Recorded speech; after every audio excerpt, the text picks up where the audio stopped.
비대면 환경에서 어떤 영업 역량이 제일 중요할까요?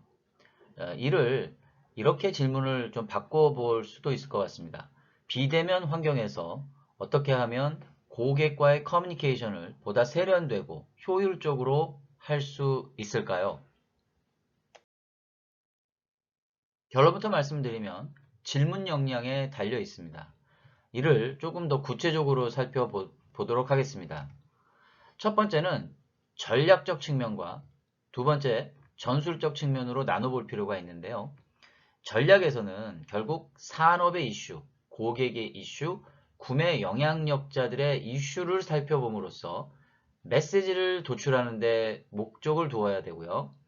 전술은 비대면 환경이기 때문에 메시지를 짧고 명확하고 핵심적으로 정리하는 게 매우 중요합니다. 그래서 여기에서는 어떻게 문장을 구성하고 전달을 효율적으로 또 동시에 효과적으로 할 것인가에 대한 면밀한 검토가 있어야 되는 것이죠. 결국 이 전략과 전술을 통해서 우리가 고객의 니즈 파악을 위한 고객과의 미팅 전에 미리 핵심 질문이 설계되어 있어야만 합니다. 자, 그래서 첫 번째로 고객에게 해야 할 핵심 질문부터 좀 살펴보도록 할 텐데요. 이는 모든 그 고객의 구매 프로세스를 기반으로 해서 핵심 질문이 설계가 되어져야 되는데 크게 보면 고객 니즈 인식 단계, 그리고 비교 평가 단계, 마지막으로는 구매 임박 전후 단계로 나누어서 각각 핵심 질문을 살펴보도록 하겠습니다. 먼저 고객 니즈 인식 단계에서는요. 고객의 불만의 원인들이 무엇인지를 파악해야 되는데요. 가령 이런 것들이죠. 현재 해당 이슈에 대해서 고객이 느끼는 불만이 무엇인지, 또 그 불만의 강도와 긴급함의 정도는 어느 정도인지를 질문하셔야 합니다.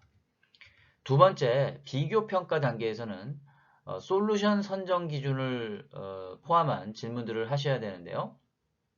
해당 제품이나 솔루션을 구매를 고려할 때 고객이 선정하는 기준과 또 고려하는 경쟁사는 어떤 곳들이 있는지를 질문할 수 있어야 합니다.